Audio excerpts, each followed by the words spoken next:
Hi friends, welcome to share market in Malayalam. ഇന്നത്തെ വീഡിയോയിൽ discuss ചെയ്യാൻ പോകുന്നത് പ്രധാനമായിട്ടും മാർക്കറ്റ് ഡൗൺ ആകുമ്പോൾ റീറ്റെയിൽ ഇൻവെസ്റ്റേഴ്സിന് ആ ഒരു ഓപ്പർച്യൂണിറ്റി ഉപയോഗപ്പെടുത്താൻ പറ്റുന്നില്ല. അതിൻ്റെ പരിഹാരമാണ് ഇന്നത്തെ വീഡിയോയിൽ ഡിസ്കസ് ചെയ്യാൻ പോകുന്നത്. ഇതിന് ഒരുപാട് പരിഹാരങ്ങളുണ്ടാകും, എന്നാൽ ഞാൻ പ്രാക്ടിക്കലി ചെയ്ത് വിജയിച്ച ഒരു പരിഹാരമാണ്. അതുപോലെ തന്നെ ഈ ചെറിയ ഇൻവെസ്റ്റേഴ്സിനെ, നമ്മളെപ്പോലെയുള്ള റീറ്റെയിൽ ഇൻവെസ്റ്റേഴ്സിനെ പാനിക്കാക്കുന്ന മീഡിയ ഈ ഒരു തമ്പനയിൽ കൊടുക്കാനുള്ള കാരണം തന്നെ എനിക്ക് വന്നിരിക്കുന്ന മെസ്സേജുകളാണ്. റീറ്റെയിലേഴ്സ് അങ്ങ് പേടിച്ചു പോകണം. മാർക്കറ്റിനെ പറ്റി അവർക്കൊരു അറിവില്ലാത്തത് കൊണ്ടാണോ എന്താണെന്ന് അറിയില്ല.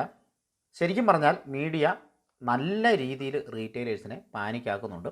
ഒരുപാട് പേര് ഈ ഒരു ചെറിയ കറക്ഷൻ, ഇതൊരു വലിയ കറക്ഷൻ അല്ല, ഈ ഒരു ചെറിയ കറക്ഷനിൽ മാർക്കറ്റ് വിട്ടു പോയിട്ടുമുണ്ടാകാം.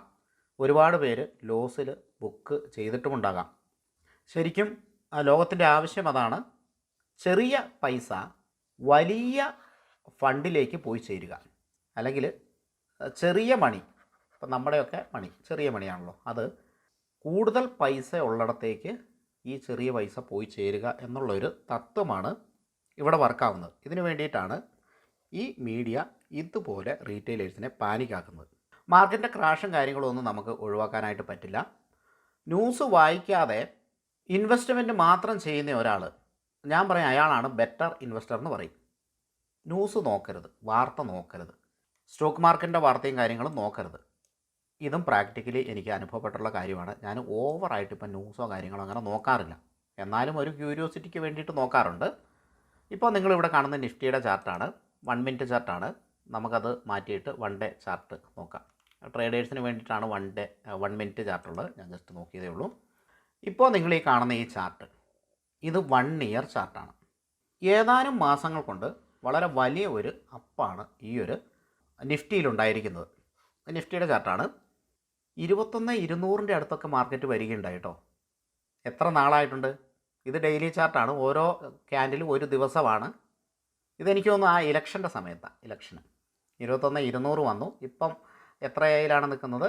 24,300 നിൽക്കുന്നത്. 21,200, 24,300, 25 മുകളിൽ പോയി അല്ലേ? 25,000 കൂട്ടാം, 25,000 വരെ പോയി. എത്ര വലിയ ഉയർച്ചയാണ് ഈ മാർക്കറ്റിൽ വന്നിരിക്കുന്നത്. അപ്പോൾ ഈ സ്ഥലത്ത് എത്ര റീറ്റെയിലേഴ്സ് വാങ്ങിയിട്ടുണ്ടാവും? 21,200 അല്ലെങ്കിൽ 21,500, 600, 700, ഈ സ്ഥലത്ത് എത്ര റീറ്റെയിലേഴ്സ് വാങ്ങിയിട്ടുണ്ടാവും? ഇനി അതവിടെ നിൽക്കട്ടെ. മാർക്കറ്റിൻ്റെ ക്രാഷുകൾ നമ്മളൊന്ന് ജസ്റ്റ് കാണുന്നേ ഉള്ളൂ. അതിനുശേഷം ഇതിൻ്റെ ഒരു പരിഹാരം പറയാം. അതായത് ഞാൻ നോക്കുന്ന പരിഹാരമാണ്. ഞാൻ ഓൾറെഡി പറഞ്ഞു, അത് ഭയങ്കര പെർഫെക്റ്റ് ആണെന്ന് ഞാൻ അവകാശപ്പെടുന്നില്ല. എനിക്ക് നിങ്ങളുടെ അഭിപ്രായം, നിങ്ങൾ ചെയ്യുന്ന മെത്തേഡ് ഒക്കെ ആവശ്യമുണ്ട്. മെജോറിറ്റി ആൾക്കാരും കറക്റ്റായിട്ട് ചെയ്യുന്നുണ്ടാവില്ല, എന്നാൽ ചെയ്യുന്ന ആരെങ്കിലുമൊക്കെ നമ്മുടെ വീഡിയോ കാണും. അവരുടെ സജഷൻസും അവർ ചെയ്യുന്ന ആ മെത്തേഡും കമൻറ്റിൽ കൂടെ ഇടുകയാണെങ്കിൽ അത് ഒരുപാട് പേർക്ക് റീറ്റെയിലേഴ്സിന് ഉപകാരപ്പെടും. അപ്പോൾ അവർക്ക് ഉപകാരപ്പെടാൻ വേണ്ടിയിട്ടാണ് ഞാൻ ഈ വീഡിയോ ചെയ്തത്. ഇതിനു മുമ്പ്, കുറേ മാസങ്ങൾക്ക് മുമ്പ് മാർക്കറ്റ് ഈ ഒരു ലെവലല്ലേ, എത്രയായിരുന്നു അത്? 19,000, അതിൻ്റെ താഴെ 18,800 18,800. ഇതൊക്കെ ഓർക്കുന്നുണ്ടോ എന്നറിയില്ല, മാർക്കറ്റിലുള്ളവർക്ക് അറിയാം. 18,800. നിങ്ങൾ നിഫ്റ്റിയിൽ 5,000 കണ്ടിട്ടുണ്ടോ? നിഫ്റ്റിയിൽ 5,000 എന്ന് പറയുന്ന ലെവലുണ്ടായിരുന്നു, 10,000 എന്ന് പറയുന്ന ലെവലുണ്ടായിരുന്നു. ഈ 10,000 ക്രോസ് ചെയ്യാനായിട്ട് നിഫ്റ്റി ഒരുപാട് കഷ്ടപ്പെട്ടായിരുന്നു. 15,000 എന്ന് പറയുന്ന ലെവലുണ്ടായിരുന്നു, 14,000 സംതിങ്, 14,700 അങ്ങനെയൊക്കെ അത് ക്രോസ് ചെയ്യാനായിട്ട് കഷ്ടപ്പെട്ടായിരുന്നു. 20,000 എന്ന് പറയുന്ന ലെവൽ മിക്കവരും ഓർക്കുന്നുണ്ടാവും, കാരണം ഇതൊക്കെ ഈ റീസെൻ്റ്ലി വന്ന ലെവലുകളാണ്. ചാർട്ട് നോക്കിയാൽ സുഖമായിട്ട് കാണാം. അത് കഴിഞ്ഞ് 25,000 എന്ന് പറയുന്ന ലെവലും വന്നു. പാനിക്കാകുന്ന റീറ്റെയിലേഴ്സ് എന്തിനാണ് ഇവരെ പാനിക്കാക്കുന്നത്? ഇതുപോലുള്ള ഇടിവുകൾ കിട്ടാൻ വേണ്ടിയിട്ടാണ് പാനിക്കാക്കുന്നത്. ഇതുപോലെ ഇടിവ് കിട്ടുമ്പോൾ ആരാ ഇൻവെസ്റ്റ് ചെയ്യുന്നത്? റീറ്റെയിലേഴ്സ് ആയിരിക്കില്ല ഇൻവെസ്റ്റ് ചെയ്യുന്നത്. റീറ്റെയിലേഴ്സിൻ്റെ കയ്യിൽ കാശുണ്ടാകില്ല, നോ മണി. ഇതാണ് മിക്കവരും തന്നെ. ഞാൻ പല ഫേസ്ബുക്ക് ഗ്രൂപ്പ്, മറ്റുള്ള ഗ്രൂപ്പുകൾ, ഒരുപാട് സംഭവങ്ങൾ ഇങ്ങനെ വരുമല്ലോ. ഫേസ്ബുക്കിലൊക്കെ ഒരുപാട് ഗ്രൂപ്പുകളുണ്ട്. അതിലൊക്കെ ഈ കമൻറ്റ് ഇങ്ങനെ വായിക്കുമ്പോൾ കാണുന്നതാണ്, മാർക്കറ്റ് പൊട്ടിപ്പോകുമോ, എൻ്റെ കയ്യിൽ പൈസ ഇല്ല, ഇനി ആവറേജ് ചെയ്യാൻ പൈസ ഇല്ല. ഞാനുള്ളത് മൊത്തം ഇൻവെസ്റ്റ് ചെയ്തു, എൻ്റെ കയ്യിൽ ഇനി ആവറേജ് ചെയ്യാൻ പൈസ ഇല്ല എന്നുള്ളത്. ഇൻവെസ്റ്റ് ചെയ്തതൊക്കെ വിറ്റ് മാറണോ എന്നുള്ള അടുത്ത ക്വസ്റ്റ്യൻ ഉണ്ട്. അപ്പോൾ ഇതിൽ എൻ്റെ ആൻസർ നോ എന്നാണ്. നമ്മൾ ഒരു ഇക്വിറ്റിയിൽ ഇൻവെസ്റ്റ് ചെയ്യുമ്പം, അല്ലെങ്കിൽ ഏതെങ്കിലും ഒരു സെക്യൂരിറ്റിയിൽ ഇൻവെസ്റ്റ് ചെയ്യുമ്പോൾ അത് നന്നായിട്ട് പഠിച്ചിട്ട് ചെയ്യാം, നമ്മുടെ കഴിവിനനുസരിച്ച് പഠിച്ചിട്ട് ചെയ്യാം. പിന്നീട് ഒരു ക്രാഷോ കാര്യങ്ങളോ ഇങ്ങനെ വന്നാൽ ഇത് ടെമ്പററി ആണ്. ഇത് റീറ്റെയിലേഴ്സിനെ പാനിക്കാക്കാൻ വേണ്ടിയാണ്. അവരുടെ പൈസ ഇൻസ്റ്റിറ്റ്യൂഷന് മേടിക്കാൻ വേണ്ടിയാണ്. അല്ലെങ്കിൽ ഉയർന്ന ലെവലിൽ നിൽക്കുന്ന സ്റ്റോക്കുകൾ താഴ്ന്ന ലെവലിലേക്ക് കൊണ്ടുവന്ന് ഈ താഴ്ന്ന ലെവലിൽ നിന്ന് ഇൻസ്റ്റിറ്റ്യൂഷൻസിന് വാങ്ങാൻ വേണ്ടിയിട്ടാണ് മീഡിയ അടക്കം പ്രവർത്തിക്കുന്നത്. പൈസ ഉള്ളവൻ പറയുന്നതാണോ പൈസ ഇല്ലാത്തവൻ പറയുന്നതാണോ മീഡിയ കേൾക്കുക? അതൊന്ന് ആലോചിച്ചാൽ മതി. ഞാൻ പറയുന്നതാണോ അംബാനി പറയുന്നതാണോ മീഡിയ കേൾക്കുക? അംബാനി പറയുന്നത് കേൾക്കുള്ളൂ. അംബാനിയുടെ ഫോട്ടോ എല്ലാം വെച്ചിട്ട് ഇങ്ങനെ വരും. എവിടെയോ ഇരിക്കുന്നവർ രാജേഷ് എന്ത് പറയുന്നുവെന്ന് മീഡിയ ശ്രദ്ധിക്കാറില്ലല്ലോ. അതായത് ക്യാഷ് ഉള്ളവൻ്റെ കൂടെയാണ് ലോകം നിൽക്കുക. അവൻ്റെ കൂടെ നിന്നിട്ടേ മീഡിയയ്ക്കും കാര്യമുള്ളൂ. അപ്പോൾ ഈ സംഭവം വെറുതെയെങ്കിലും നിങ്ങളൊന്ന് ചിന്തിച്ച് നോക്കിയാൽ മതി. ശരിയാണോ അല്ലയോ എന്ന് ചിന്തിച്ച് നോക്കിയാൽ മതി. അപ്പോൾ അതനുസരിച്ചിട്ടാണ് ഈ മാർക്കറ്റും കാര്യങ്ങളുമൊക്കെ ഇടിയുന്നത്. ഇനി ഈ മാർക്കറ്റ് ഇങ്ങനെ ഇടിയുമ്പോൾ നമ്മളാണ് റീറ്റെയിലേഴ്സാണ് വിറ്റ് പോകുന്നതെന്ന് പറഞ്ഞല്ലോ. വലിയ AMC കമ്പനികളുണ്ട്, HNIs ഉണ്ട്, ഹൈ നെറ്റ്വർക്ക് ഇൻഡിവിജ്വൽസ്, പിന്നെ FIs ഉണ്ട്, അതുപോലെ തന്നെ DIs ഉണ്ട്. അല്ല, ഇവരൊക്കെ വലിയ ആൾക്കാരാണ്. ഇവരുടെ ഫണ്ട് എന്ന് പറയുന്നത് കോടിക്കണക്കിന് രൂപയായിരിക്കും. അതായത് 1 കോടിയൊന്നുമല്ല, 100 കോടി, 1000 കോടി, 10,000 കോടി, ഇങ്ങനെയൊക്കെ ആയിരിക്കും ഇവരുടെ ഫണ്ട്. മാർക്കറ്റിൽ ഒരു റിസഷൻ ഉണ്ടാകാൻ പോകുവാണെന്നുള്ള ഒരു കാറ്റടിച്ചേ ഉള്ളൂ. അമേരിക്കയിൽ റിസഷനോ കാര്യങ്ങളോ ഒന്നും ഉണ്ടായിട്ടില്ല, അതിൻ്റെ സൂചന പോലും ഇല്ല. പക്ഷേ ഒരു കാറ്റ്, ഒരൊറ്റ കാറ്റാണ് റിസഷൻ, ഒരു കാറ്റ്. ഈ 100 കോടി ആസ്തിയുള്ള AMC കമ്പനി, HDFC AMC ഒക്കെ ഉദാഹരണമാണല്ലോ. അപ്പോൾ ഈ AMC കമ്പനി ഇത് മൊത്തം വിറ്റ് മാറുന്നുണ്ടോ? വിറ്റ് മാറുമോ? കോമൺ സെൻസ് ഉപയോഗിച്ച് ചിന്തിച്ച് നോക്കുക. അത് മാറുമോ? ഒരിക്കലും മാറില്ല. അവർ ചില സ്റ്റോക്കുകളിൽ ഷഫ്ലിങ് നടത്തുന്നുണ്ടാകും എന്നല്ലാതെ അവർ ഇതൊന്നും വിറ്റ് മാറാനായിട്ട് പോകുന്നില്ല. മാത്രവുമല്ല, അവർ ഈ ഡിപ്പുകളിൽ വാങ്ങുന്നുണ്ടാവും. ഡിപ്പുകളിൽ വാങ്ങാനായിട്ട് അവർക്ക് ഫണ്ട് വരുന്നുണ്ട്. അപ്പോൾ ഇതേപോലെ നമുക്ക് ഫണ്ട് വരുത്തണ്ടേ? നമുക്കും ഫണ്ട് വരുത്തണം. എന്നാൽ നമ്മൾ ഇൻവെസ്റ്റ് ചെയ്ത പൈസ അത് വിറ്റ് മാറേണ്ട ഒരു ആവശ്യമില്ല എന്നാണ് ഞാൻ പറഞ്ഞു വന്ന പോയിൻ്റ്. അത് നിങ്ങൾക്ക് മനസ്സിലായെന്ന് തോന്നുന്നു. വലിയ ഇൻവെസ്റ്റേഴ്സ് വലിയ എമൗണ്ട് ആയിരിക്കും ഇൻവെസ്റ്റ് ചെയ്തേക്കുന്നത്. അവർ ഇങ്ങനെയുള്ള ചെറിയ കാറ്റുകൾ കാണുമ്പോൾ അവർ പേടിക്കാറില്ല. അല്ലെങ്കിൽ പേടിച്ച് മാറാൻ നിന്നാൽ അവർ എത്രയധികം ഡ്യൂട്ടിയും ടാക്സും കൊടുക്കേണ്ടി വരും. ഇപ്പോൾ നമ്മൾ 1000, 10,000 അല്ലെങ്കിൽ 1 ലക്ഷം ഇട്ട് ട്രേഡ് ചെയ്യുന്ന പോലെ അല്ലല്ലോ. 1000 കോടി വിറ്റ് മാറുകയാണ്. എത്ര ടാക്സ് വരും? എത്ര ബ്രോക്കറേജ് കാര്യങ്ങൾ വരും? ഇത് നഷ്ടത്തിലായിരിക്കില്ലല്ലോ ഉണ്ടാകുക. ഇവരൊക്കെ ചോട്ടിൽ നിന്ന് വാങ്ങി വെക്കുന്ന ഇതേപോലത്തെ അവസരങ്ങൾ ഉപയോഗപ്പെടുത്തുന്ന ആൾക്കാരാണ്. അപ്പോൾ ഇവർ അവിടെ നിന്നൊക്കെ വാങ്ങി വെക്കുന്നതാണ്. നല്ല പ്രോഫിറ്റിലായിരിക്കും ഉണ്ടാകുക. ക്യാപിറ്റൽ ഗെയിൻ ടാക്സ് ഇവർക്ക് കൊടുത്തേ പറ്റൂ. ആ ടാക്സ് തന്നെ ചിലപ്പോൾ ലക്ഷങ്ങളോ കോടികളോ വന്നേക്കാം. അപ്പോൾ അവരൊന്നും വിറ്റ് മാറാനായിട്ട് പോകുന്നില്ല. അപ്പോൾ ആ സ്റ്റാൻഡ് നമ്മളും എടുത്താൽ മതി. അപ്പോൾ ഇതുപോലുള്ള ക്രാഷ് അല്ലെങ്കിൽ റൂമർ ഇതെല്ലാം കേൾക്കുമ്പോൾ സെല്ല് ചെയ്യേണ്ട ആവശ്യം ഇല്ല. റീറ്റെയിലേഴ്സ് അതെങ്കിലും മനസ്സിലാക്കുക. അതാണ് ഒന്നാമത്തെ പോയിൻ്റ്. ഇത് കോൺഫിഡൻറ്റോട് കൂടി ഹോൾഡ് ചെയ്യണമെങ്കിൽ നമ്മളെന്താ ചെയ്യേണ്ടത്? നമുക്ക് ഈ ക്രാഷ് വരുമ്പോൾ നമ്മൾ പ്രോഫിറ്റിലായിരിക്കണം. അതിന് സൊല്യൂഷനുണ്ടോ? ക്രാഷ് വരുമ്പോഴും പ്രോഫിറ്റിലായിരിക്കാനുള്ള സൊല്യൂഷൻ, അതിന് സൊല്യൂഷനുണ്ട്. അതിനാണ് നമ്മൾ ഒരുപാട് വീഡിയോസ് ETF-നെ പറ്റി ചെയ്യുന്നത്. നിഫ്റ്റി 5000 ഉള്ള കാര്യം ഞാൻ പറഞ്ഞു. അപ്പം നിഫ്റ്റി 5000 ഉണ്ടായിരുന്നപ്പോൾ നിഫ്റ്റി ബീസ് മേടിച്ചിട്ടുള്ള ഒരാൾ, അയാൾ വിൽക്കുന്നില്ല എന്ന് വിചാരിച്ചു. എന്തൊക്കെ സംഭവിച്ചിട്ടും അയാൾ വിറ്റിട്ടില്ല. നിഫ്റ്റി ബീസ് എന്ന് പറയുന്നത് നിഫ്റ്റി 50-ൽ ട്രേഡ് ചെയ്യുന്ന ഒരു ETF ആണ്. ഇതിൻ്റെ ഒരുപാട് പിയേഴ്സ് ഉണ്ട്. അപ്പം ഞാൻ എളുപ്പത്തിന് നിഫ്റ്റി ബീസ് മിക്കവർക്ക് അറിയാം, അതുകൊണ്ടാണ് നിഫ്റ്റി ബീസ് എന്ന് പറഞ്ഞത്. 5000 ലെവലിൽ നിഫ്റ്റി ബീസ് മേടിച്ചിട്ടുള്ള ഒരാൾ 25,000 ലെവലിൽ നിന്ന് മാർക്കറ്റ്, അയാൾ വിറ്റിട്ടില്ല കേട്ടോ, അയാളത് മേടിച്ച് വെച്ചേക്കുവാണ്. 25,000 ലെവലിൽ നിന്ന് മാർക്കറ്റ് 24,000-ലേക്ക് താഴേക്ക് വന്നു. അയാൾക്ക് ഇവിടെ എന്ത് ലോസ് ഉണ്ടാവും? അയാൾക്ക് ലോസ് ഉണ്ടാവുമോ? ലോസ് ഉണ്ടാവില്ല. അയാൾ ഇത് പല ഇരട്ടിയായിട്ട് ഈ ഒരു ETF വളർന്നിട്ടുണ്ടാവും. ഇതിൽ പുള്ളിക്ക് പ്രോഫിറ്റ് കുറവ് കാണിക്കും എന്നല്ലാതെ അയാൾക്കതിൽ ലോസ് ഉണ്ടാവില്ല. ഈ മെത്തേഡാണ് നമ്മൾ ഫോളോ ചെയ്യേണ്ടത്. സ്റ്റോക്കുകളിൽ ഇത് ആപ്ലിക്കബിൾ ആണ്. പക്ഷേ ബിഗിനേഴ്സിന് ETF ആയിരിക്കും കൂടുതൽ അനുയോജ്യം. അത് കഴിഞ്ഞിട്ട് സ്റ്റോക്കിലേക്ക് നോക്കിയാൽ മതി. അതാണ് ഞാൻ ഒരു ETF-ൻ്റെ ഉദാഹരണം പറഞ്ഞത്. ഇത് 5000 ലെവലിൽ, 10,000 ലെവലിൽ മേടിച്ച ആൾക്ക് ലോസ് ഉണ്ടാവില്ല. 15,000-ൽ ലോസ് ഉണ്ടാവില്ല. 20,000-ൽ ലോസ് ഉണ്ടാവില്ല. ഇനി എൻ്റെ ക്വസ്റ്റ്യൻ ഇതാണ്, ഇനി നിങ്ങൾ ഈ 20,000 ലെവൽ കാണുമോ? 15,000 ലെവൽ കാണുമോ? 10,000 ലെവൽ കാണുമോ? 5,000 ലെവൽ കാണുമോ? വീഡിയോ ഒന്ന് പോസ് ചെയ്തതിന് ശേഷം അതിൻ്റെ ആൻസർ ഒന്ന് ടൈപ്പ് ചെയ്യുക. എത്ര പേര് അത് പറയുന്നുണ്ട് എന്നറിയാനാണ്. എൻ്റെ ഉത്തരം ഞാനിപ്പോൾ തന്നെ പറയാം. ഇനി ഈ 15,000 എന്ന് പറയുന്ന ലെവൽ നമ്മൾ കാണാനേ പോകുന്നില്ല. നോ അല്ലേ? ഉത്തരം നോ. നിങ്ങളുടെ ഉത്തരം എന്താണോ അത് ടൈപ്പ് ചെയ്യും. 15,000 എന്ന് പറയുന്ന ലെവൽ നമ്മൾ കാണാനേ പോകുന്നില്ല. ഇനി അഥവാ കണ്ടു എന്ന് വിചാരിക്കുക, 15,000-ലേക്ക് നിഫ്റ്റി കൂപ്പ് കുത്തി, നിഫ്റ്റി റിക്കവർ ചെയ്യുന്ന സമയത്ത് വളരെ ഫാസ്റ്റായിട്ട് എവിടെ നിന്നാണോ നിഫ്റ്റി 15,000-ലേക്ക് വന്നത്, 25,000-ൽ നിന്ന് 15,000-ലേക്ക് നിഫ്റ്റി വന്നു എന്ന് വിചാരിച്ചോളൂ. റീബൗൺസ് ചെയ്യുന്ന സമയത്ത് നിഫ്റ്റി പോയി നിൽക്കുന്നത് ഈ 25,000-ലും അല്ല, 30-ലും അല്ല, 35-ഓ അതിൻ്റെ മുകളിലോ ആയിരിക്കും. ഉദാഹരണമാണോ, ലോകം ഇന്നു വരെ കണ്ടിട്ടില്ലാത്ത ഒരു ക്രൈസിസ്. പരിഹാരം എന്താണെന്ന് അറിയത്തില്ല, വാക്സിൻ ഇല്ല. ഇപ്പോൾ നിങ്ങൾക്ക് മനസ്സിലായി കാണും ഏതാ ക്രൈസിസ് അല്ലേ? കൊറോണ.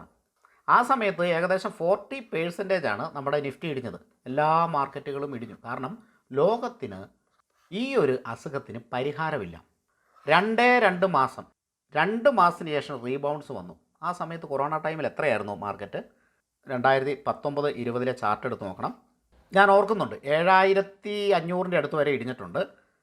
ഇപ്പോൾ ഇവിടെയല്ല, ഇനി നമുക്ക് പുറകോട്ട് പോകണം. ഞാൻ എന്തായാലും ഓർക്കുന്നുണ്ട്, അത് 7,500, അതായത് 15,000-ന് താഴെയായിരുന്നു മാർക്കറ്റ്. അത് ഏകദേശം 7,500 വരെ ഇടിഞ്ഞിട്ടുണ്ടായിരുന്നു. അതായത് 50% ഇടിഞ്ഞില്ല, 40% കൂട്ടം, 14,000 വല്ലതും ആയിരിക്കണം. എക്സാക്റ്റ് ഫിഗർ നമുക്ക് ആവശ്യമില്ല, അതുകൊണ്ട് ഞാനത് ക്രോസ് ചെക്ക് ചെയ്യാൻ പോകുന്നില്ല. അപ്പോൾ ഏകദേശം 7,500-ലേക്ക് ഇടിഞ്ഞിട്ടുണ്ടായിരുന്നു. ഇപ്പോൾ മാർക്കറ്റ് എവിടെയാണ് നിൽക്കുന്നത്? 25,000. ഈ തിരിച്ച് കയറിയപ്പം ഇത് 14,000-ൽ നിന്നോ? 14,000-ൽ നിന്നില്ല. 7,500-ൻ്റെ എത്ര ഇരട്ടിയില്ല, ഒരു 3 ഇരട്ടിയുടെ മുകളിലുണ്ട്. അവിടെ കയറിയിട്ടാണ് മാർക്കറ്റ് ഇപ്പോൾ നിൽക്കുന്നത്. ഇനി എന്തെങ്കിലും ഈ 7,500 കാണുമോ? ഇനി അഥവാ കണ്ടാൽ വളരെ പെട്ടെന്ന് തന്നെ റീബൗൺസ് ചെയ്യില്ലേ? പിന്നെ നമ്മൾ എന്തിനാണ് പേടിക്കുന്നത്? അപ്പോൾ നമുക്ക് പേടിക്കേണ്ട കാര്യമില്ല. ഇനി നിങ്ങൾ കാണാൻ പോകുന്ന മാർക്കറ്റിൻ്റെ ഫിഗർ എന്തായിരിക്കും? 30,000 കാണും. ഉറപ്പായിട്ടും നിങ്ങൾ 30,000 എന്ന് പറയുന്ന ഫിഗർ കാണും. നിങ്ങൾ, ഞാനും എല്ലാവരും കാണും. ഇനി ഞാൻ കാണുന്നത് വളരെ ഫാസ്റ്റായിട്ട് ഇത് 50,000-ലേക്ക് എത്തുക എന്നുള്ളതാണ്. ഇന്ത്യൻ മാർക്കറ്റ് വളരെ സ്ട്രോങ് ആണെന്ന് നാഴികയ്ക്ക് 40 വട്ടം മീഡിയ പറയുന്നുണ്ട്. ഒരു പാനിക് ന്യൂസിൻ്റെ ചെറിയ ഒരു ഇതാകുമ്പോഴത്തേനും അത് പർവ്വതീകരിച്ച് ആളുകളിലേക്ക് എത്തിക്കുന്നുണ്ട്. അമേരിക്കൻ മാർക്കറ്റിൽ ഇൻവെസ്റ്റ് ചെയ്യുന്നതിനെ കഴിഞ്ഞ് നല്ലത് ഇന്ത്യൻ മാർക്കറ്റിൽ ഇൻവെസ്റ്റ് ചെയ്യുന്നതാണ്. അല്ലെങ്കിൽ പിന്നെ അവിടെയുള്ളവരൊക്കെ ഇവിടെ വന്ന് ഇൻവെസ്റ്റ് ചെയ്യില്ലല്ലോ. ഇന്ത്യൻ മാർക്കറ്റിൻ്റെ ഒരു ഭൂമി എന്ന് പറയുന്നത് ഏതാനും വർഷങ്ങൾ നീണ്ടു നിൽക്കും. അത് ചിലപ്പോൾ 10 വർഷമാകാം, അല്ലെങ്കിൽ 15 വർഷമാകാം, അല്ലെങ്കിൽ 20 വർഷമാകാം. 20 ഉണ്ടോയെന്ന് അറിയില്ല. ഇതിന് കാരണം പറഞ്ഞുതരാം. ഇന്ത്യ ഒരു വികസ്വര രാജ്യത്തിൽ നിന്ന് വികസിത രാജ്യത്തിലേക്കുള്ള ട്രാൻസ്ഫോർമേഷനിലാണ്, അതായത് രൂപ പരിവർത്തനത്തിലാണ്. ഇവിടെ വളർച്ചയ്ക്ക് ഒരുപാട് സ്കോപ്പുണ്ട്. വളരുക എന്ന് പറഞ്ഞാൽ നമ്മളും വളരുന്നുണ്ടാവും, രാജ്യവും വളരുന്നുണ്ടാവും, എക്കണോമിയും വളരുന്നുണ്ടാവും, ഇവിടുത്തെ ബിസിനസ്സും വളരുന്നുണ്ടാവും. ഒരു വളർന്നതിന് ശേഷം ഈ ഒരു വളർച്ച, അതായത് ഇന്ത്യ ഇപ്പോൾ വളർന്നു, ഓൾറെഡി വളർന്ന വികസിത രാജ്യമായി. ഇനിയുള്ള വളർച്ച എന്ന് പറയുന്നത് കുറച്ചും കൂടെ സ്ലോ ആയിരിക്കും. വികസ്വര രാജ്യത്തിൽ നിന്ന് വികസിത രാജ്യത്തിലേക്കുള്ള വളർച്ച വളരെ ഷാർപ്പായിട്ട് മുകളിലേക്ക് പോകുമ്പോൾ വികസിത രാജ്യമായതിനു ശേഷം വളരുന്നുണ്ടാകും. അതിൻ്റെ വളർച്ച എന്ന് പറയുന്നത് സ്ലോ ആയിരിക്കും. ഇപ്പോൾ 1 കോടി പ്രോഫിറ്റ് ജനറേറ്റ് ചെയ്യുന്ന ഒരു കമ്പനിക്ക് അത് 2 കോടിയാക്കാനായിട്ട് ഒരുപാട് ബുദ്ധിമുട്ടുണ്ടാവില്ല. ബുദ്ധിമുട്ടുണ്ടാകും, ഇല്ലാതെ ആക്കാൻ പറ്റില്ല, എന്നാലും ബുദ്ധിമുട്ടുണ്ടാകും. പക്ഷേ ഭയങ്കരമായിട്ട് ബുദ്ധിമുട്ടുണ്ടാവില്ല. എന്നാൽ 1,00,000 കോടി പ്രോഫിറ്റുള്ള കമ്പനികൾ, ഒരു കമ്പനി, ഏതെങ്കിലും ഒരു കമ്പനി വിചാരിച്ചു, അത് 2,00,000 കോടിയിലേക്ക് ആക്കാനായിട്ട് വളരെയധികം ബുദ്ധിമുട്ടാണ്. അതായത് ഈ കമ്പനി ഒരു വലിയ കമ്പനിയാണ്, നന്നായിട്ട് എക്സ്പാൻഡ് ചെയ്തു, അതുകൊണ്ടാണല്ലോ ഇത്രയും പ്രോഫിറ്റ് ഈ കമ്പനി ഉണ്ടാക്കുന്നത്. ഇനി അതിന് എക്സ്പാൻഡ് ചെയ്യാൻ ലിമിറ്റേഷൻസ് ഉണ്ട്. ഈ എക്സ്പാൻഡ് ചെയ്യുന്ന സമയത്ത് ഏറ്റവും കൂടുതൽ പൊട്ടൻഷ്യലുള്ള സ്ഥലത്തേക്കായിരിക്കും എക്സ്പാൻഡ് ചെയ്യുക. ഇപ്പോൾ കുറേ സ്ഥലം A, B, C, D, E ഇങ്ങനെ ഒരുപാട് സ്ഥലമുണ്ട്. അപ്പോൾ എയിൽ മാത്രമേ ഈ കമ്പനി ഉള്ളൂ. ഇവിടെ ഈ കമ്പനി ഉണ്ട്. ഈ കമ്പനി ബിയിലും സിയിലും ഡിയിലും ഇയിലും നോക്കും. ഇവിടെ ഏറ്റവും കൂടുതൽ ചാൻസ് ഉള്ള സ്ഥലം ഏതാണെന്ന് അവർ അനലൈസ് ചെയ്യും. അതിനാണ് research wing, research and development ഡിപ്പാർട്ട്മെൻറ്റും കാര്യങ്ങളൊക്കെ വരുന്നത്. RD എന്ന് പറയില്ലേ, R&D എന്നൊക്കെ പറയും. ഓക്കെ, അപ്പം ഇവരെന്തായാലും ഇതെല്ലാം അനലൈസ് ചെയ്തിട്ട് ഇവർക്ക് മനസ്സിലാക്കുകയാണ് ഏറ്റവും കൂടുതൽ ഇനി വളരാൻ പൊട്ടൻഷ്യൽ ഉള്ളത് ബിയിനെയും സിയിനെയും ഇനെയും അപേക്ഷിച്ചിട്ട് പൊട്ടൻഷ്യലുള്ള ഈ ഡിക്കായിരിക്കും എന്നവരും മനസ്സിലാക്കുകയാണ്. അവരുടെ അടുത്ത ഷോറൂം എവിടെയായിരിക്കും? ഡിയിലായിരിക്കും. എവിടെയായിരിക്കും അടുത്ത ഷോറൂം? അവർ ഉദ്ദേശിച്ച പോലെ തന്നെ അത് വർക്കാവുന്നു. ഓക്കെ, ഇവിടെ 2 ഷോറൂമായി അവർക്ക്. ഇനി ഒരു ഷോറൂം കൂടി അവർ നോക്കുകയാണ്.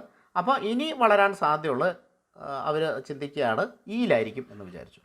അപ്പോൾ അവർ ഇവിടെ ഒരു ഷോറൂമും കൂടെ ഉണ്ടാക്കി. അങ്ങനെ അവസാനം വളരാൻ സാധ്യത കുറഞ്ഞ സ്ഥലത്തും അവർക്ക് ഷോറൂം ഉണ്ടാക്കേണ്ടി വരും. കാരണം എക്സ്പാൻഡ് ചെയ്യുന്ന ഇതനുസരിച്ച് ഉണ്ടാക്കേണ്ടി വരും. പക്ഷേ ഇവിടുന്ന് പ്രോഫിറ്റബിലിറ്റി കുറവായിരിക്കും. പ്രോഫിറ്റ് ഉണ്ടാവും, അല്ലെങ്കിൽ കച്ചവടം കുറവായിരിക്കും, അങ്ങനത്തെ ഏരിയ ആയിരിക്കും, റിമോട്ട് ഏരിയ ആയിരിക്കും, ഇങ്ങനെയൊക്കെയുള്ള സംഭവം ഉണ്ടാകും. അപ്പോൾ ഒരു ചെറിയ കമ്പനി വലിയ കമ്പനിയായിട്ട് വളരാനായിട്ട് എളുപ്പമാണ്. എന്നാൽ ഒരു വലിയ കമ്പനി വീണ്ടും അതിൻ്റെ സംഭവങ്ങൾ പ്രോഫിറ്റും കാര്യങ്ങളൊക്കെ ഡബിളാക്കാനായിട്ട് ബുദ്ധിമുട്ടാണ്. ഡബിളാക്കാൻ പറ്റും, ഡബിളാക്കലുണ്ടാവില്ല. അതായത് ഇപ്പോൾ 1,00,000 കോടിയുള്ളത് 1,10,10,000 കോടി അങ്ങനെയൊക്കെ പ്രോഫിറ്റ് ഉണ്ടാക്കാനായിട്ട് പറ്റും. അല്ലാതെ അത് 2,00,000 കോടിയിലേക്ക് ഒറ്റയടിക്ക് ഉണ്ടാക്കാൻ അങ്ങനെ പ്രോഫിറ്റ് ജനറേറ്റ് ചെയ്യാൻ ബുദ്ധിമുട്ടാണ്. കാര്യം മനസ്സിലായില്ലേ? അതായ സംഭവമാണ്. ഒരു വികസിത രാജ്യത്തിലേക്ക് ചുവട് വെക്കുമ്പോൾ വളർച്ച ഫാസ്റ്റായിരിക്കും. എന്നാൽ അത് വികസിത രാജ്യമായി കഴിയുമ്പോൾ വളരുന്നുണ്ടാവും, എന്നാൽ വളർച്ച കുറവായിരിക്കും. അപ്പോൾ ഈ സമയമൊക്കെ വളരെ നല്ലതാണ് സ്റ്റോക്ക് മാർക്കറ്റിൽ ഇൻവെസ്റ്റ് ചെയ്യാനായിട്ട്. കഴിഞ്ഞു പോയ സമയം ഇതിലും നല്ലതാണ്. ഇനി വരാനിരിക്കുന്ന സമയത്തിന് ഇത്രയും പൊട്ടൻഷ്യൽ ഉണ്ടാകണമെന്ന് നിർബന്ധമൊന്നുമില്ല. ഇപ്പോൾ ഏകദേശം ഒരു ഐഡിയയും ഒരു കോൺഫിഡൻറ്റും കാര്യങ്ങളൊക്കെ കിട്ടിയില്ലേ? ഇത് തന്നെയാണ് സത്യവും. ഇത് ചിലപ്പോൾ മീഡിയ ഒന്നും നിങ്ങളോട് പറഞ്ഞു എന്ന് വരില്ല. മാർക്കറ്റിൽ പല അപ്പും ഡൗണും ഉണ്ടാകും. അപ്പോൾ നിങ്ങൾ ഉദ്ദേശിക്കുന്ന കമ്പനി, നിങ്ങൾ അനലൈസ് ചെയ്തെടുത്ത കമ്പനി നല്ലതാണ് എങ്കിൽ അത് ഹോൾഡ് ചെയ്യുക. പിന്നെ അത് വിൽക്കേണ്ട ആവശ്യം വന്നാൽ വിറ്റോളൂ, കുഴപ്പമൊന്നുമില്ല.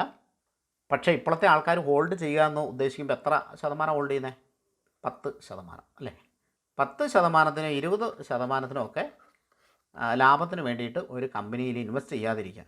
നമ്മുടെ ലക്ഷ്യം എന്ന് പറയുന്നത് ഏറ്റവും കുറഞ്ഞ 100% അത് കഴിഞ്ഞിട്ടേ അതിനെപ്പറ്റി വിൽക്കുന്നതിനെപ്പറ്റി ചിന്തിക്കാവുള്ളൂ. ആ പൊട്ടൻഷ്യൽ ഉള്ള കമ്പനിയെ നമ്മൾ എടുക്കാവുള്ളൂ. അപ്പോൾ ഞാൻ പറയുന്നത് 100 അല്ല, 500, 1000% എൻ്റെ കണക്ക്. അതുകൊണ്ട് നിങ്ങൾ ഏറ്റവും കുറഞ്ഞ 100% പോകാൻ സാധ്യതയുള്ള കമ്പനി ഇൻവെസ്റ്റ് ചെയ്യുക, അവിടെ സ്റ്റേ ഇൻവെസ്റ്റഡ് ആയിട്ടിരിക്കുക. ഇനി ഈ താഴ്ന്ന ലെവലിൽ മാർക്കറ്റ് വരുമ്പോൾ ധൈര്യത്തോടെ ഇൻവെസ്റ്റ് ചെയ്യാൻ പറ്റിയ ഇൻവെസ്റ്റ്മെൻറ്റ് എന്ന് പറഞ്ഞ് ETF ആണ് എന്ന് പറഞ്ഞല്ലോ. നല്ല ETFകളുടെ വീഡിയോ നമ്മുടെ ചാനലിൽ ഇഷ്ടമാതിരി ചെയ്തിട്ടുണ്ട്. ഇനിയും ചെയ്യാം, ഒരു കുഴപ്പമില്ല. അപ്പോൾ പഴയ വീഡിയോ നിങ്ങളൊന്ന് എടുത്ത് കാണുക. ETFകൾ നോട്ട് ചെയ്യുക, ഒരു ബുക്കൊക്കെ എടുത്ത് നോട്ട് ചെയ്ത് വെക്കുക. കാരണം ഇപ്പോൾ ഇൻവെസ്റ്റ് ചെയ്താൽ ചിലപ്പോൾ അത് നിങ്ങളുടെ ജീവിതകാലം മുഴുവനോ അല്ലെങ്കിൽ നിങ്ങളുടെ അടുത്ത തലമുറയ്ക്കൊക്കെ അത് ഉപകാരപ്പെടും. നിങ്ങൾക്കും ഉപകാരപ്പെടും, അടുത്ത തലമുറയ്ക്കും ഉപകാരപ്പെടും. അതേസമയം നിങ്ങൾ 10 വർഷം കഴിഞ്ഞാണ് ചിന്തിക്കുന്നതെങ്കിൽ ഇത്രയും ഒരു പൊട്ടൻഷ്യലും ഉറപ്പായിട്ടും ഇന്ത്യൻ മാർക്കറ്റിൽ ഉണ്ടാവില്ല. വളരുന്നുണ്ടാകും, പക്ഷേ ഉണ്ടാവില്ല. അതുകൊണ്ട് ഇപ്പോഴേ ഇതിനെപ്പറ്റി ചിന്തിക്കുക, കാര്യങ്ങളൊക്കെ ചെയ്യാം. ഇനി താഴെ ലെവലിൽ മാർക്കറ്റ് വരുമ്പോൾ ഇൻവെസ്റ്റ് ചെയ്യാൻ വേണ്ടിയിട്ട് ഞാനൊരു ടെക്നിക്ക് പ്രയോഗിക്കുന്നുണ്ട്. ആ ടെക്നിക്കാണ് ഇനി പറയാൻ പോകുന്നത്.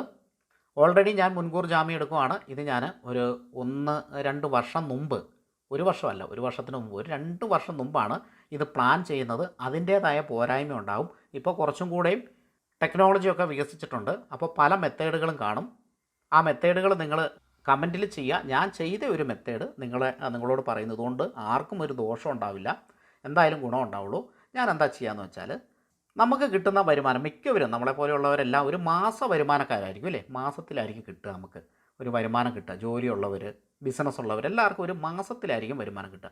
അപ്പോൾ ഈ മാസ വരുമാനത്തിൽ നിന്ന് നമുക്ക് മാറ്റി വെക്കാൻ സാധിക്കുന്ന ഒരു പൈസ, സാധിക്കുക എന്ന് പറഞ്ഞാൽ നിർബന്ധമായിട്ട് സാധിക്കണം, കുറച്ച് പൈസ മാറ്റി വെച്ചേ പറ്റൂ. അപ്പോൾ ആ പൈസ ആദ്യകാലങ്ങളിൽ ഞാൻ സേവിങ്ങിലൊക്കെയാണ് ഇടുക. പിന്നീട് ഞാൻ അത് FD ആയിട്ടിട്ടു. ഈ സംഭവം ഞാൻ എല്ലാ മാസവും FD ഇടും. ചിലപ്പോൾ അതൊരു 5,000 രൂപയായിരിക്കും, ചിലപ്പോൾ 10,000 ആയിരിക്കും, ചിലപ്പോൾ 20,000 ആയിരിക്കും, 50,000 ആയിരിക്കും. ഓരോരുത്തരുടെ കപ്പാസിറ്റി അനുസരിച്ച് 1,00,000 ആയിരിക്കും. ഇതൊക്കെ വലിയ ബിസിനസ്സുകാർക്ക് വേണ്ടിയിട്ട് പറയുന്നതാണ്. അവർക്ക് ചിലപ്പോൾ അത് ചെയ്യേണ്ട ആവശ്യം ഉണ്ടാകുകയില്ല. ഞാൻ സാധാരണക്കാർക്ക് വേണ്ടി പറയുന്നതുകൊണ്ട് ഈ പറയുന്ന 5,000 ആയിരിക്കാം, 10,000 ആയിരിക്കാം, 20,000 ആയിരിക്കാം. ഇങ്ങനെയൊക്കെ നല്ല സാലറി വാങ്ങുന്ന കുറേ പേര് മെസ്സേജൊക്കെ അയക്കുന്നുണ്ട്. 25 എനിക്ക് മാറ്റി വെക്കാൻ പറ്റും, 10 മാറ്റി വെക്കാൻ പറ്റും എന്നൊക്കെ പറഞ്ഞിട്ട്. അപ്പോൾ നമ്മുടെ ഫസ്റ്റ് സ്റ്റെപ്പ് നമ്പർ 1 എന്ന് പറയുന്നത് FDയിലേക്ക് മാറ്റി വെക്കുക എന്നുള്ളതാണ്. നിങ്ങൾക്ക് സൈമൾട്ടേനിയസ്ലി മ്യൂച്വൽ ഫണ്ടിൽ ഇൻവെസ്റ്റ് ചെയ്യാം, ETF-ൽ ഇൻവെസ്റ്റ് ചെയ്യാം. പക്ഷേ ഇത് ഞാൻ 2 വർഷം മുമ്പ് ചെയ്ത സ്ട്രാറ്റജി ആയതുകൊണ്ട്, അന്ന് ഞാൻ സ്റ്റോക്ക് മാർക്കറ്റിൽ 10-14 വർഷമായിട്ട് ഇൻവെസ്റ്റ് ചെയ്യുന്നുണ്ട്. 14 ഉണ്ടായില്ല, 14ആയി. ഓക്കെ, ഇൻവെസ്റ്റ് ചെയ്യുന്നുണ്ട്, അല്ലെങ്കിൽ അതിൽ ട്രേഡ് ചെയ്യുന്നുണ്ട്. ഫസ്റ്റൊക്കെ ചെയ്യുന്ന ഇൻവെസ്റ്റ്മെൻ്റ് ഒന്നും പറയാൻ പറ്റില്ല കേട്ടോ, കാരണം ഒന്നും അറിയത്തില്ലായിരുന്നു. അപ്പോൾ ചെറിയ ലാഭം കിട്ടുമ്പോൾ സാധാരണ എല്ലാവരും ചെയ്യുന്ന പോലെ തന്നെ ഞാനും വിറ്റ് മാറുമായിരുന്നു. അങ്ങനെയുള്ള സംഭവങ്ങളൊക്കെ ഉണ്ട്. പക്ഷേ അത്രയും നാളായിട്ട് മാർക്കറ്റിനെ കാണുന്നുണ്ട്. അപ്പോൾ അവിടുന്ന് കിട്ടിയ ഓരോരോ ഐഡിയകളാണ്. അപ്പോൾ നിങ്ങൾ ഈ മ്യൂച്വൽ ഫണ്ടിൽ SIP കാര്യങ്ങൾ ചെയ്യുകയാണെങ്കിൽ ബെറ്ററാണ്. അത് സ്റ്റോപ്പ് ചെയ്യേണ്ട, അത് മുന്നോട്ട് കൊണ്ടുപോവുക. അതിൻ്റെ കൂടെ എമർജൻസി ഫണ്ട് നമുക്കുണ്ടാവുമല്ലോ, ഒരു എമർജൻസി ഫണ്ട്. ഇപ്പോൾ നമ്മുടെ ജോലി നഷ്ടപ്പെട്ടു, നമുക്കൊരു 5-6 മാസം ജീവിക്കണം. അപ്പോൾ അതിനുള്ള ഫണ്ട് നമ്മൾ മാറ്റി വെക്കുന്നതാണ് എമർജൻസി ഫണ്ട് എന്ന് പറയുക. ഇത് നമ്മുടെ സേവിങ് ബാങ്ക് അക്കൗണ്ടിലായിരിക്കും ഉണ്ടാകുക. അപ്പോൾ സേവിങ് ബാങ്ക് അക്കൗണ്ടിൽ ഇതുപോലെ കുറച്ച് ഫണ്ടായി കഴിഞ്ഞു, എമർജൻസി ഫണ്ട്. ഒരു 6 മാസത്തേക്ക് നമുക്ക് ജീവിക്കാൻ, നമുക്ക് നമ്മുടെ കുടുംബത്തിന് റൺ ചെയ്യാനുള്ള പൈസ ആയതിനു ശേഷം വീണ്ടും നമ്മൾ ജോലി ചെയ്യുന്നുണ്ടാവും. അങ്ങനെ കിട്ടുന്ന നമ്മൾ പൈസ FDയിലേക്കാണ് മാറ്റുക കേട്ടോ. FDയിലേക്ക് മാറ്റുന്നു. ഈ FDയുടെ കാലാവധി 1 വർഷമാണ്. അപ്പോൾ എല്ലാ 12 മാസം കൂടുമ്പോഴും ഇതെല്ലാ മാസവും നമ്മൾ ചെയ്യുന്നുണ്ട്. അതായത് എമർജൻസി ഫണ്ട് മാറ്റിയതിന് ശേഷം എഫ് ഡിയിലേക്ക് മാറ്റുന്നുണ്ടാവും. അതിൻ്റെ കൂടെ നിങ്ങൾ ചെറിയ SIPകൾ ചെയ്യുന്നുണ്ട്. ഓക്കെ, അത് വിഷയമില്ല, SIP ചെയ്തോളൂ, അതൊരു പ്രശ്നവുമില്ല. അപ്പോൾ ഇങ്ങനെ മാറ്റുന്നുണ്ട്. ഈ എഫ് ഡി നമ്മൾ എല്ലാ മാസവും ഇടുന്നുണ്ടല്ലോ, അങ്ങനെ 12 മാസം കഴിയുമ്പോൾ ആദ്യം ഇട്ട എഫ് ഡി മെച്യൂർ ആകും. അപ്പോൾ 12 മാസം നമ്മൾ ഇടുന്നു. അപ്പോൾ ആദ്യം ഇട്ട എഫ് ഡി മെച്യൂർ ആവുന്നു. 13ാമത്തെ മാസത്തിൽ അത് മെച്യൂർ ആവുന്നു. ഈ മെച്യൂർ ആയി കഴിയുമ്പം ഇൻട്രസ്റ്റ് അടക്കമുള്ള തുക എഫ് ഡി പുതുക്കി നമ്മൾ ഇടുന്നു, വീണ്ടും ഇടുന്നു, 1 വർഷത്തേക്ക് ഇടുന്നു. അപ്പോൾ ഇങ്ങനെ പോവാണ്. അപ്പോൾ ഇൻട്രസ്റ്റ് അടക്കമുള്ള തുകയാണ് നമ്മൾ ഇടുക. കാരണം നമുക്ക് ആവശ്യങ്ങളില്ലെങ്കിൽ നമുക്ക് പറയാൻ പറ്റില്ല, എപ്പോൾ വേണേലും മനുഷ്യന് ആവശ്യം വരാം. അപ്പോൾ ആവശ്യം വരുന്നവരതെടുത്ത് ഉപയോഗിച്ചോളൂ, കുഴപ്പമില്ല. എന്നാൽ ആവശ്യം വരാത്ത ആളുകളില്ലേ, അവർ വീണ്ടും വീണ്ടും ഇതിങ്ങനെ ഇടുക. അതായത് ഏത് മാസവും നമുക്കൊരു ഫണ്ട് ഒരു ബാധ്യതയും ഇല്ലാതെ ബാങ്കിൽ നിന്ന് വിഡ്രോ ചെയ്യാനായിട്ട് സാധിക്കണം. ഐഡിയ മനസ്സിലായില്ലേ? ഞാൻ ഓൾറെഡി പറഞ്ഞു, ഇതൊരു പഴഞ്ചൻ ഐഡിയ ആയിരിക്കാം. ഞാൻ പണ്ട് ഇംപ്ലിമെൻറ്റ് ചെയ്ത് ഇപ്പോഴും കണ്ടിന്യൂ ചെയ്യുന്നുണ്ട്. ഇതുകൊണ്ട് എനിക്ക് ദോഷമൊന്നും വന്നിട്ടില്ല. മറിച്ച് എല്ലാ മാസവും ഒരു പൈസ ബാങ്കിൽ നിന്ന് നമുക്ക് എഫ് ഡി മെച്യൂർ ആയിട്ട് വരുന്നുണ്ടാവും. അപ്പോൾ ഈ എഫ് ഡി ഇടുന്നത് എന്നാന്ന് വെച്ചാൽ വെൽത്ത് ക്രിയേഷനൊന്നും അല്ല ഇതിടുന്നത് മാർക്കറ്റ് ഡൗൺ ആകുമ്പോൾ ഇൻവെസ്റ്റ് ചെയ്യാൻ വേണ്ടിയിട്ടാണ്. ഏത് മാസം ഡൗൺ ആകുന്നോ എപ്പോൾ ഡൗൺ ആകുന്നോ അറിയില്ലാത്തതുകൊണ്ട് എല്ലാ മാസവും നമ്മുടെ കയ്യിൽ ഒരു ഫണ്ട് നമുക്ക് മെച്യൂർ ആകുന്നുണ്ടാവും. ഇതുപോലെ ഡൗൺ ആകുമ്പോൾ ആ ഫണ്ട് എടുക്കുക, നേരെ എഫ് ഡി എന്ത് ചെയ്യുക, എഫ് ഡി പിൻവലിക്കുന്നു, നേരെ കൊണ്ടുപോയിട്ട് മാർക്കറ്റിലിടുന്നു. ഇപ്പോൾ ഈ മാസത്തെ എഫ് ഡി മെച്യൂറായി, മാർക്കറ്റ് ഡൗൺ ആയിട്ടില്ല. അപ്പോൾ ഞാൻ എന്ത് ചെയ്തു, ഒരു മാസത്തെ എഫ് ഡി എക്സ്ട്രാ ഒരു മാസത്തെ എഫ് ഡി അത് പിൻവലിച്ചതിന് ശേഷം ആ പൈസ വേണമെങ്കിൽ സേവിങ് ബാങ്ക് അക്കൗണ്ടിലേക്ക് ഇടാം. എപ്പോൾ മാർക്കറ്റ് ഡൗൺ ആകുന്നോ അപ്പോൾ ആ പൈസ ഉപയോഗിക്കാം. അപ്പോൾ ഈ എഫ് ഡി വെൽത്ത് ക്രിയേഷന് വേണ്ടിയിട്ടല്ല എഫ് ഡി ചെയ്യുന്നത്, മറിച്ച് ഇൻഫ്ലേഷനെ ബീറ്റ് ചെയ്യാൻ വേണ്ടിയിട്ടാണ് നമ്മൾ എഫ് ഡിയിൽ ഇടുന്നത്. ഇൻഫ്ലേഷനെ ബീറ്റ് ചെയ്യണ്ടേ? അതായത് നമ്മുടെ പൈസയുടെ മൂല്യം 10 വർഷം കഴിഞ്ഞാലും ആ മൂല്യം ഉണ്ടായാൽ മതി. വലിയ വെൽത്ത് ക്രിയേറ്റ് ഉണ്ടായില്ലെങ്കിലും കുഴപ്പമില്ല, ആ മൂല്യം ഉണ്ടായാൽ മതി, ആ മൂല്യം പോകരുത്. അപ്പോൾ അന്നേരം പലിശയും കാര്യങ്ങളും കിട്ടുന്നുണ്ടോ, അതനുസരിച്ച് ആ മൂല്യം അതിൻ്റെ കുറച്ചും കൂടെ കൂടുതൽ മൂല്യം ഉണ്ടാവും. അത്രയേ ഉള്ളൂ നമ്മൾ എഫ് ഡി ഇട്ടാൽ കിട്ടുന്ന ബെനിഫിറ്റ്. എന്നാൽ മാർക്കറ്റിൽ ഇട്ടാൽ അതല്ല കിട്ടുന്നത്. ഞാൻ നേരത്തെ പറഞ്ഞ പോലെ ഇനി നിങ്ങൾ നിഫ്റ്റിയിൽ ഒരു 5000 കാണില്ല, നിഫ്റ്റിയിൽ ഒരു 10000 കാണില്ല, നിഫ്റ്റിയിൽ 20000 കാണാതിരിക്കട്ടെ. നിങ്ങളിനി കാണുന്ന 30000, 40000, 50000 ആവട്ടെ. അതിനൊന്നും വലിയ താമസമൊന്നുമില്ല. ഈ പറയുന്ന 15000 നിന്നൊക്കെ വളരെ പെട്ടെന്ന് തന്നെ ഇപ്പം ഇവിടെ എത്തി നിൽക്കുന്നത്. അപ്പോൾ ഇതാണ് ഞാൻ നോക്കിയ മെത്തേഡ്. ഇപ്പോൾ ഇസാഫ് ബാങ്ക് എന്ന് പറയുന്ന ഒരു ബാങ്ക് ഉണ്ടല്ലോ, അപ്പോൾ ആ ബാങ്കിൽ വേറെ ഒരു സംഭവം, അത് ഈയിടെ ഞാൻ അറിഞ്ഞാണ്. അവിടെ നമുക്ക് സേവിങ് ആയിട്ട് പൈസ ഇടാം. 1,00,000 രൂപയ്ക്ക് ഏതാണ്ട് ചെറിയ പലിശയുള്ളൂ, 2%, 2.5% അങ്ങനെ കണ്ടാണ് 1,00,000 രൂപയ്ക്ക് പലിശയുള്ളത് സേവിങ്ങിൽ ഇടുമ്പോഴാണ്.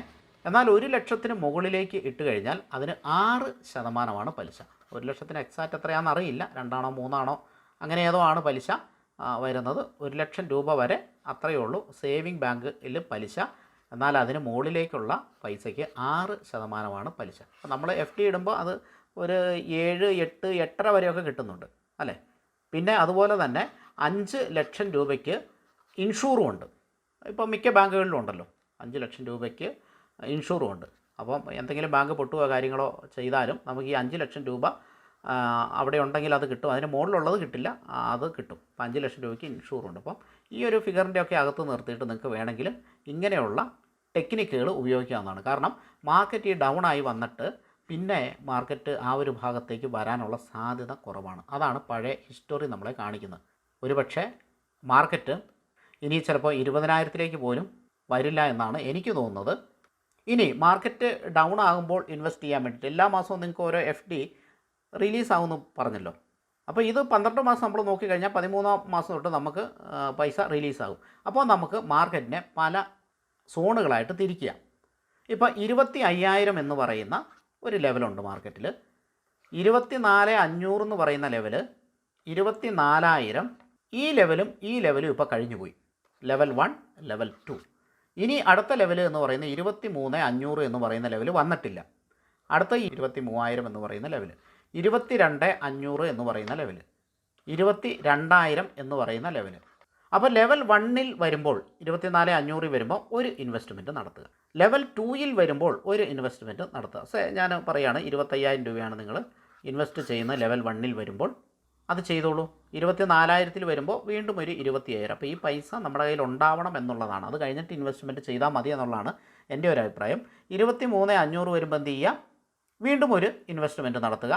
അത് വന്നിട്ടില്ല, വരുമായിരിക്കും, അപ്പോൾ അത് കരുതിയിരിക്കുകയാണ്. 23,000 വരുമ്പോൾ വീണ്ടും ഒരു ഇൻവെസ്റ്റ്മെൻറ്റ് നടത്തുക. ഇതെവിടെ ഇൻവെസ്റ്റ്മെൻറ്റ് നടത്തേണ്ടത്? ETF-കളിലാണ് കേട്ടോ. തുടക്കക്കാരായിരിക്കും. അതുകൊണ്ട് ഞാൻ എന്തായാലും ETF എന്ന് പറയുന്നു. സ്റ്റോക്കിൽ നിങ്ങൾക്ക് നടത്താം. നിങ്ങൾക്ക് അത്രയും അനലൈസും കാര്യങ്ങളും ചെയ്ത് കഴിവുണ്ടെങ്കിൽ സ്റ്റോക്കിൽ നടത്താം. ഈ ETF-കൾ നിങ്ങൾക്ക് ഒരിക്കലും വിൽക്കേണ്ടി വരില്ല എന്നുള്ളതാണ്. ഇത് അവിടെ ഇട്ടേക്കുക. ഇത് എക്സ്ട്രാ ഇൻവെസ്റ്റ്മെൻറ്റാണ്. ഈ സാധനം അവിടെ ഇട്ടേക്കുക. ഇനി 25 എടുക്കാനില്ലാത്തവർ ഒരു 5,000 എങ്കിലും നടത്തത്തില്ലേ? ഒരു 5,000 രൂപയെങ്കിലും നിങ്ങൾക്ക് നടത്താം. കാരണം ലെവൽ 1, 2, 3, 4 ഈ 4 വരുമോ എന്ന് പോലും ഒരു ഉറപ്പുമില്ല. പക്ഷേ നമ്മൾ അതിനാണ് FD ഇടുന്നത്. കാരണം ഇൻഫ്ലേഷൻ നമുക്ക് ബീറ്റ് ചെയ്യണം. പക്ഷേ ഈ 23,000 വരുമെന്ന് നമുക്ക് ഒരു ഉറപ്പില്ല. വന്നാൽ അപ്പോൾ ഉപയോഗിക്കുക. ആ ഉപയോഗിച്ച പൈസ പിന്നെ നമ്മൾ തിരിച്ചെടുക്കേണ്ടതില്ല. അത് ലോങ് ടൈമാണ്. അതായിരിക്കും നിങ്ങൾക്ക് ഭീകരമായിട്ടൊരു വെൽത്ത് ക്രിയേറ്റ് ചെയ്ത് തരാൻ പോകുന്നത്. ഭീകരം എന്നതുകൊണ്ട് ഉദ്ദേശിക്കുന്നത് ഈ പേഴ്സൻറ്റേജിൻ്റെ ഒരു കണക്കുണ്ട്. താഴ്ന്ന ലെവലിൽ ഇൻവെസ്റ്റ് ചെയ്യുമ്പോൾ ഇപ്പോൾ 1% ഡൗണിൽ പോലും നമ്മൾ ഇൻവെസ്റ്റ് ചെയ്ത് കഴിഞ്ഞാൽ കുറേ വർഷം, ഒരു 5-10 വർഷം കഴിയുമ്പോൾ നമ്മൾ പേഴ്സൻറ്റേജ് ബേസ് വെച്ച് നോക്കുമ്പോൾ അത് വലിയ ഒരു എമൗണ്ട് ആയിരിക്കും. വലിയ പേഴ്സൻറ്റേജ് വ്യത്യാസം ഉണ്ടാവും. അതിൻ്റെ വീഡിയോ ഞാൻ പിന്നീട് ചെയ്യാം. അപ്പോൾ ഇതാണ് എൻ്റെ ഒരു സ്ട്രാറ്റജി.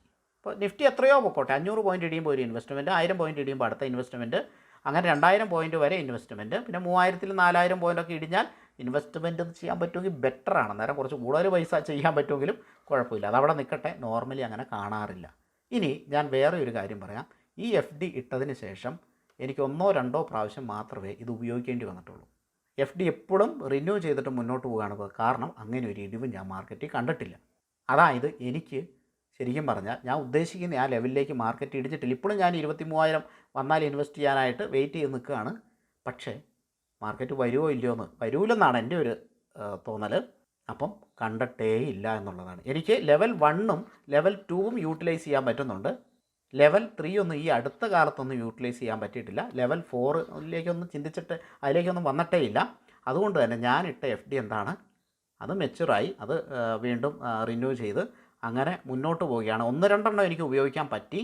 അപ്പോൾ എൻ്റെ ലെവലുകൾ മാറ്റേണ്ടി വന്നേക്കാം അല്ലേ? അങ്ങനെ കൂടുതൽ പൈസ ആകുമ്പോൾ നമ്മൾ ഓരോ ഇടിവിനും ഈ പറയുന്ന ചിലപ്പോൾ 5,000 ആയിരിക്കും നമ്മൾ ഇടുന്നത്. അത് വേണമെങ്കിൽ 10,000 ആക്കാം, കുഴപ്പമില്ല. അത് കുറച്ച് നാൾ കഴിയുമ്പോൾ നമുക്ക് ആക്കിയാൽ മതിയാവും. അപ്പോൾ ഇതാണ് ഞാൻ ഒരു സിമ്പിൾ ടെക്നിക്ക് മാർക്കറ്റിൽ ഉപയോഗിച്ചത്. എന്തായാലും ഇതിൽ നല്ല ടെക്നിക്കും കാര്യങ്ങളും നിങ്ങളുടെ കയ്യിലുണ്ടാവും. ഉറപ്പായിട്ടും അത് കമൻറ്റ് ചെയ്യുക, എല്ലാവരും അറിയട്ടെ. പിന്നെ ലിക്വിഡ് ഫണ്ട് ഉണ്ട് കേട്ടോ. ലിക്വിഡ് ഫണ്ടിൽ ഇൻവെസ്റ്റ് ചെയ്യുന്ന മെത്തേഡുണ്ട്. പക്ഷേ അത് ഞാൻ പ്രാക്ടിക്കലി ചെയ്യാത്തതുകൊണ്ട് ഞാൻ പറയുന്നില്ല. പിന്നെ ചില ബാങ്കുകളുണ്ട്, ആ സേവിങ്ങിലെ എമൗണ്ട് ഒരു നിശ്ചിത ശതമാനം എമൗണ്ട് ഓട്ടോമാറ്റിക്കലി FD ആകുന്ന ഒരു ഇത്, അതിൻ്റെ പേരെനിക്കറിയില്ല. അതിനെപ്പറ്റി അറിയുമെങ്കിലും ഒന്ന് പറയുക. നമുക്കത് നോക്കാവുന്ന കേസാണ്. അത് എത്ര ശതമാനമാണ്, നിങ്ങൾ ആരെങ്കിലും ചെയ്യുന്നുണ്ടെങ്കിൽ പറഞ്ഞാൽ മതി. അത് എത്ര ശതമാനം നിങ്ങൾക്ക് വ്യക്തമായ അറിയാവുന്ന കാര്യം പറയുക കേട്ടോ. കാരണം ഞാൻ എന്തായാലും അതൊക്കെ ചെക്ക് ചെയ്ത് നോക്കിയിട്ട് മാത്രമേ വീഡിയോ ചെയ്യുള്ളൂ. അപ്പോൾ എൻ്റെ ഒരു പഴഞ്ചൻ മെത്തേഡാണ് എന്ന് എനിക്ക് ഇപ്പോൾ അറിയാം. പക്ഷേ ഞാൻ ഇത്രയും നാൾ ഉപയോഗിച്ച മെത്തേഡല്ലേ എനിക്ക് പറഞ്ഞു തരാൻ പറ്റുള്ളൂ. അതുകൊണ്ടാണ് ഞാനിത് പറഞ്ഞത്. ETF-കൾ, നല്ല ETF-കൾ നമ്മുടെ ചാനലിൽ കിടപ്പുണ്ട്. നല്ല പ്രാധാന്യം കൊടുക്കുക കേട്ടോ. ആ സാധനത്തിന് നല്ല പ്രാധാന്യം കൊടുത്തിട്ട് നിങ്ങൾ ഉപയോഗിച്ചോളൂ. അടുത്ത കുറേ വർഷത്തേക്ക് സ്റ്റോക്ക് മാർക്കറ്റിൻ്റെ ഭാവി ശോഭനം തന്നെയാണ്. അതിൽ ഇടിവുകൾ, റൂമറുകൾ, കാര്യങ്ങളെല്ലാം ഉണ്ടാകും. അതാണ് ഈ വീഡിയോയുടെ ഒരു കൺക്ലൂഷൻ. അതിൽ പാനിക് ആകാതിരിക്കുക. നമ്മൾ പഠിച്ചെടുത്ത സാധനം അത് നമുക്ക് റിട്ടേൺ തന്നിരിക്കും. അപ്പോൾ അവിടെ സ്റ്റേ ഇൻവെസ്റ്റഡ് ആയിട്ടിരിക്കുക. പിന്നെ ന്യൂസിൽ ഒരുപാട് അങ്ങ് വിശ്വസിക്കേണ്ട, പ്രാധാന്യം കൊടുക്കണം. ന്യൂസ് നിങ്ങൾ കേട്ടോളൂ. എസ്പെഷ്യലി സ്റ്റോക്ക് മാർക്കറ്റുമായിട്ട് ബന്ധപ്പെടുന്ന ഇടിയുമെന്നുള്ള സാധനങ്ങൾ ഒരുപാട് വിശ്വസിക്കേണ്ട. അത് ഇന്ന് വരെ ആ സാധനം കറക്റ്റായിട്ടില്ല. ഇന്ന് വരെ ഞാൻ ഈ വീഡിയോ ചെയ്യുന്ന ഈ നിമിഷം വരെ ഒരു ന്യൂസും കറക്റ്റായിട്ടില്ല. ടെമ്പററി ഇടിയുന്നുണ്ട്. ഞാൻ ഒരു പെർമനൻ്റാണ് ഉദ്ദേശിച്ചത്. ആളുകൾ എന്താ പറയുക, മാർക്കറ്റേ 10,000-ലേക്ക് പോകും കേട്ടോ. 10,000-ലേക്ക് മാർക്കറ്റ് പോകും. 10 ഈ ഇങ്ങനെ പറയുന്ന ഒരു ഫിഗർ 10,000 പോയിട്ട് ഇപ്പോൾ 20,000 ആൾക്കാർ പറയുന്നുണ്ട്. ആ ഫിഗറിലേക്ക് വരെ പോകുമെന്ന് എനിക്ക് തോന്നുന്നില്ല. അതുപോലെ 15,000-ലേക്ക് പോകും, 100 പോകുമെന്നൊക്കെ പറയുന്നുണ്ട്. അതൊക്കെ തമാശയ്ക്ക് പറയുന്നതായിരിക്കും അല്ലേ? ഓക്കെ. അപ്പം ഈ സാധനത്തിന് അധികം പ്രാധാന്യം കൊടുക്കാതിരിക്കുന്നതാണ് നല്ലത്. എന്തായാലും വീഡിയോ നിങ്ങൾക്ക് ഇഷ്ടപ്പെട്ടെന്ന് വിചാരിക്കുന്നു. നിങ്ങൾക്ക് ഇഷ്ടമുള്ള ടോപ്പിക് എന്താണെന്ന് താഴെ ഒന്ന് കമൻറ്റ് ചെയ്യുക. അതനുസരിച്ചിട്ട് നമുക്ക് അടുത്ത വീഡിയോ ചെയ്യാം. നിങ്ങളുടെ സപ്പോർട്ട് പ്രതീക്ഷിക്കുന്നു. ലൈക്ക് ചെയ്യുക. സബ്സ്ക്രൈബ് ചെയ്യാത്തവർ സബ്സ്ക്രൈബ് ചെയ്യുക കേട്ടോ. നിങ്ങളുടെ ടോപ്പിക്കും കൂടെ ഒന്ന് ടൈപ്പ് ചെയ്തിട്ട് സബ്സ്ക്രൈബ് ചെയ്യുക. തീർച്ചയായിട്ടും നമ്മൾ അതിൻ്റെ വീഡിയോ ചെയ്യുന്നതായിരിക്കും. Thank you for watching.